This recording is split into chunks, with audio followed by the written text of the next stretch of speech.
El actual y extremadamente represivo accionar de las fuerzas militares y policiales chilenas durante las masivas jornadas de legítima protesta social tienen un escalofriante y orquestado plan de acción que se comenzó a preparar durante el primer gobierno de Sebastián Piñera y que responde a intereses globales cuidadosamente preparados para eventualidades de esta naturaleza por las agencias de inteligencia norteamericanas.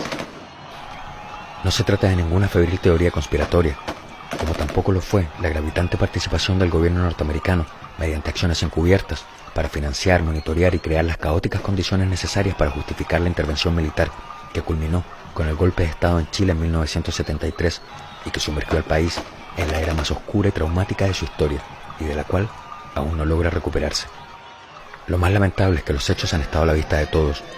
Sin embargo, el terminal estado de salud de nuestra libertad de expresión, la cual ocupa, según la propia Asociación Interamericana de Prensa, el penúltimo lugar en América después de Cuba, es decir, una libertad de prensa equivalente a la de una dictadura, ha impedido que los chilenos sepan lo que se ha venido gestando en sus propias caras. Fue a principios de abril de 2012 cuando la Embajada de Estados Unidos y el ejército chileno inauguraron al interior del Fuerte Aguayo en Concón un centro de entrenamiento, que según se dijo entonces, serviría para entrenar a personal encargado de ejecutar operaciones de mantención de la paz o de estabilidad civil en zonas urbanas.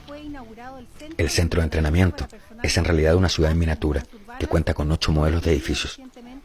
A dicha inauguración fue invitada la prensa, que optó en bloque por no informar a los chilenos de su existencia, ni del carácter, ni del alcance de los acuerdos firmados entre ambos gobiernos, ni tampoco mostrar el ejercicio en que se pudo ver a soldados y carabineros en situación de guerra urbana combatiendo a población civil, algunos de ellos encapuchados y otros con pañoletas palestinas, en clara alusión a que el enemigo eran los movimientos sociales liderados por los estudiantes que habían remecido la conciencia del país en el 2011.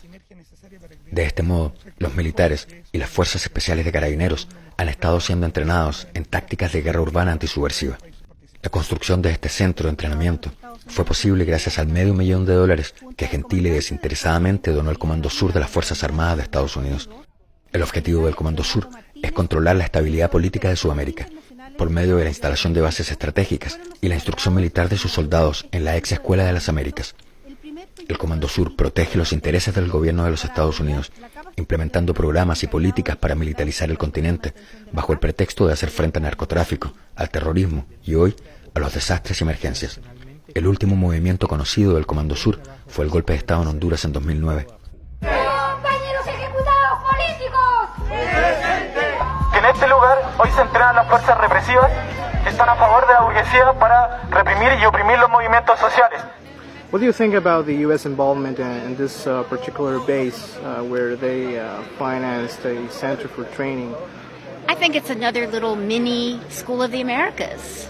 It's the same setup that they used to train soldiers in Georgia for that kind of urban intervention. They can try and sell it as a peacekeeper training, but I'm not buying it, and I don't think that Chilean people are buying it, and I don't think anybody should buy it. It's a travesty. La gesta de este centro de adiestramiento militar norteamericano en Chile coincide con el lúcido estallido social encabezado por los estudiantes chilenos en 2011. Fue ese mismo año que el Ministerio de Defensa del primer gobierno de Sebastián Piñera firmó un acuerdo de cooperación con el general Douglas Fraser, comandante del Comando Sur, en el que propuso la creación de protocolos para apoyar a países afectados por desastres naturales, proporcionándoles asistencia militar. Luego, en marzo, en el Consejo Militar del Ejército Chileno, participó Stephen Johnson, director del área de Latinoamérica del Centro de Estudios Internacionales y Estratégicos de Estados Unidos.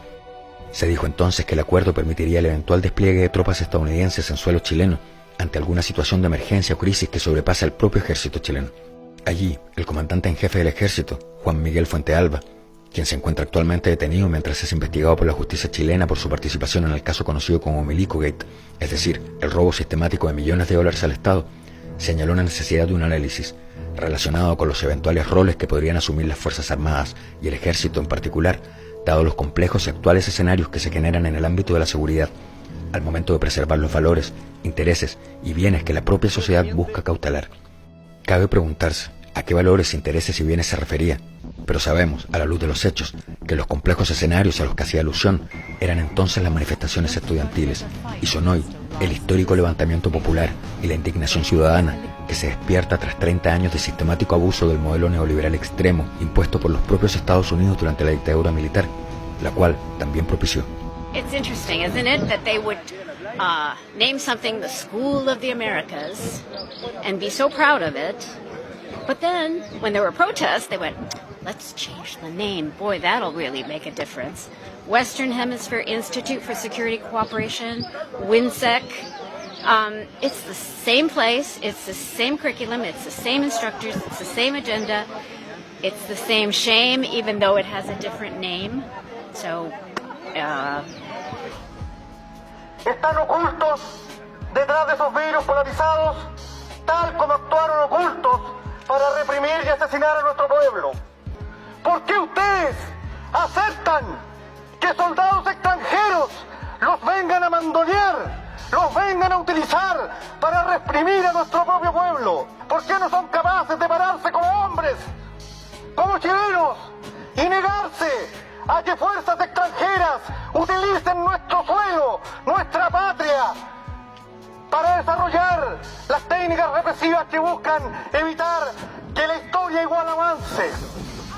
La protesta ciudadana en Chile goza hoy de una legitimidad innegable y la envuelve un halo de esperanza y reconocimiento mutuo entre los ciudadanos tras décadas de un individualismo rampante diseñado meticulosamente por una pequeña élite que controla política y económicamente al país, al que ha sometido a una gigantesca acumulación de abusos y violencias de todo tipo. Sin embargo, considerando la agudeza de la acción represiva con que el gobierno está respondiendo y a la luz de la evidencia que devela la implementación, preparación, asistencia y financiamiento norteamericano tras la puesta en marcha del campo de entrenamiento antisubversivo del Fuerte Aguayo en Concón, cabe preguntarse cuál es el verdadero origen de varias de las más notorias y coordinadas acciones que han justificado, desde el punto de vista del gobierno, la salida de los militares a la calle, así como la imposición del toque de queda en las más importantes ciudades del país. ¿Fueron la quema de los más de 300 supermercados fruto de la expresión espontánea del descontento? ¿Hay capacidad de coordinación de los grupos opositores en Chile para quemar más de 40 estaciones de metro de manera simultánea sin que los servicios de inteligencia advirtieron que algo de esto se estaba preparando? ¿Podría ser que ellos mismos hayan sido quienes encendieron la mecha para provocar una reacción o para justificar una intervención, pero que la respuesta ciudadana los esté efectivamente sobrepasando? Conocemos lamentablemente por parte de los Estados Unidos una larga lista de ataques de falsa bandera con que se ha logrado convencer a la opinión pública sobre la necesidad de intervenir militarmente en otros países. Sabemos que los intereses transnacionales norteamericanos en Chile son muchos. La mayor reserva de cobre, la segunda mayor reserva de litio. También sabemos que las próximas guerras en el mundo no serán por petróleo, sino por agua. Sabemos que en el sur de Chile tenemos grandes reservas de esta, que será la más valiosa y necesaria riqueza dentro de poco. Estas preguntas son meras especulaciones que el peso de la historia invita a realizar, pero la existencia del campo de entrenamiento norteamericano en Concón es una realidad. Saque usted sus propias conclusiones, sabiendo sí que su contraparte es un hábil y experimentado jugador en la producción de acciones encubiertas.